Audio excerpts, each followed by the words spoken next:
Ya, Assalamualaikum warahmatullahi wabarakatuh. Balik lagi sama saya, Alwi Sunanovan, dengan NIM belakang 231 dari Lomba Akuntansi di 2019. Sekarang kita udah masuk di bab 2 dengan judul Sistem Informasi untuk Keunggulan Kompetitif. Ya, jadi langsung aja ya. Perusahaan dan lingkungannya. Suatu perusahaan mengambil sumber daya dan lingkungannya, lalu mengubah sumber daya tersebut menjadi produk dan jasa, dan mengembalikan sumber tersebut yang telah diubah kembali ke lingkungannya semula. Terus di aliran sumber daya fisik itu meliputi 4 unsur, yaitu nomor 1 ada pegawai, kedua mesin, ketiga ada uang, keempat ada bahan baku. Lalu aliran sumber daya virtual. Aliran sumber daya virtual itu berupa data, informasi, dan informasi dalam bentuk keputusan. Aliran dua arah, data dan informasi yang menghubungkan perusahaan dengan lingkungannya. Terus, mekanisme pengendalian perusahaan. Unsur-unsur yang memungkinkan perusahaan mengendalikan operasinya sendiri meliputi pertama, standar, kinerja yang harus dipenuhi oleh perusahaan jika ingin mencapai tujuan. Kedua, ada manajemen perusahaan. Ketiga, suatu pemrosesan informasi yang mengubah data menjadi informasi.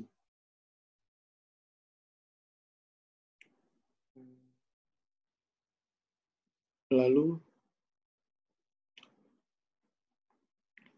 perusahaan di dalam lingkungannya. Unsur lingkungan adalah organisasi atau individu yang berada di luar perusahaan dan memiliki pengaruh langsung maupun tidak langsung. Berikut ini ada 8 unsur utama yang terdapat di dalam lingkungan perusahaan. Nomor pertama, itu ada pemasok, kedua itu ada pelanggan, ketiga pekerja, empat itu komunitas keuangan, kelima pemegang saham dan pemilik, keenam pesaing, ketujuh pemerintah, kedelapan komunitas global. Manajemen rantai pasokan. Manajemen rantai pasokan itu adalah serangkaian kegiatan yang meliputi koordinasi, penjadwalan, dan pengendalian terhadap pengadaan, produksi, persediaan, dan pengiriman produk ataupun layanan jasa kepada pelanggan yang mencakup administrasi harian, operasi, logistik, dan pengolahan informasi mulai dari pelanggan hingga ke pemasok. Aktivitas manajemen rantai pasokan. Berikut ini adalah aktivitas dari manajemen rantai pasokan, yaitu pertama ada meramalkan permintaan pelanggan, kedua itu ada membuat jadwal produksi, ketiga ada menyiapkan jaringan transportasi, keempat itu memesan persediaan pengganti, kelima menerima persediaan dari pemasok, keenam mengelola persediaan, ketujuh melakukan produksi, kedelapan melakukan transportasi sumber daya pada pelanggan, dan yang terakhir, ke-9, melacak aliran sumber daya dari pemasok di dalam perusahaan dan kepada pelanggan. Lalu, sistem elektronik. Seiring dengan bergeraknya sumber daya melalui rantai pasokan, setiap tindakan akan dicatat dalam terminal komputer. Dengan terkumpulnya data, sistem informasi perusahaan akan diperbarui untuk menggambarkan lokasi terakhir dari sumber daya yang sedang dilacak. Kemampuan untuk melacak aliran sumber daya ini akan memberikan kontribusi pada manajemen rantai pasokan. Keunggulan kompetitif. Sebuah perusahaan dapat mencapai keunggulan kompetitif melalui penggunaan sumber daya virtualnya.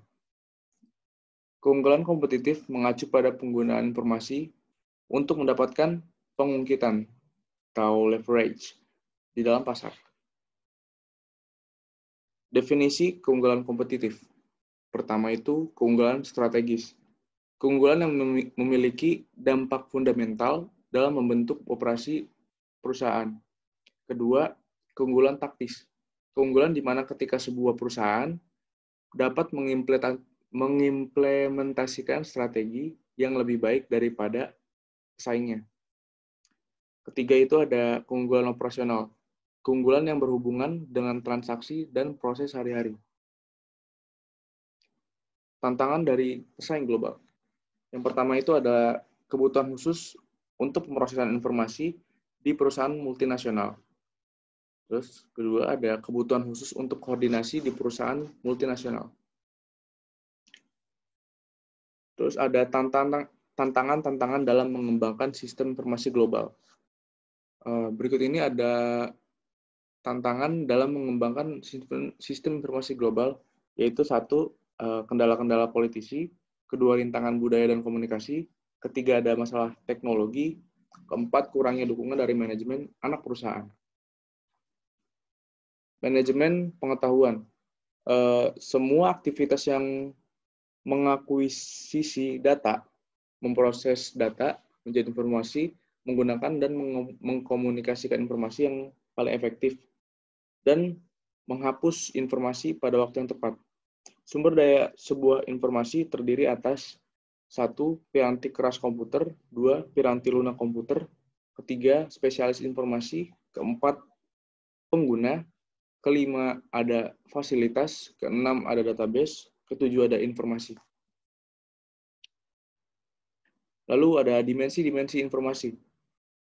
Berikut ini adalah dimensi-dimensi dari informasi. Yaitu pertama ada relevasi, itu adalah informasi yang berhubungan dengan masalah yang sedang dihadapi. Kedua itu ada akurasi, adalah informasi yang disajikan harus akurat. Ketiga ada ketepatan waktu, informasi harus tersedia untuk pengambilan keputusan sebelum situasinya rumit dan tak terkendali. Keempat itu ada kelengkapan, informasi harus disajikan dengan lengkap atas suatu masalah tertentu beserta solusinya. Terus, perencanaan strategis bagi perusahaan. Perusahaan mengorganisasikan para eksekutifnya ke dalam suatu komite eksekutif. Komite ini akan bertanggung jawab atas perencanaan strategis bagi keseluruhan perusahaan dan mengambil inisiatif pengambilan keputusan yang ditunjukkan untuk memastikan bahwa seluruh sasaran perusahaan akan tercapai. Perencanaan strategis untuk area bisnis. Rencana area bisnis akan memperinci bagaimana area-area bisnis tersebut akan mendukung usaha ketika berusaha mencapai sasaran strategisnya. Lalu, terakhir ada strategi planning for information resource, atau disingkat SPIR.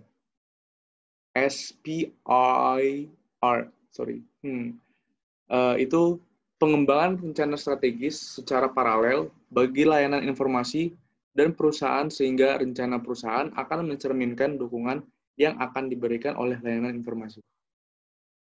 Ya, terima kasih semuanya yang udah nonton. Mudah-mudahan paham. Kalau misalnya masih ada yang belum paham, bisa komen di bawah. Nanti bisa saya jawab. Oke? Ya, sekian. Assalamualaikum warahmatullahi wabarakatuh. Sudah.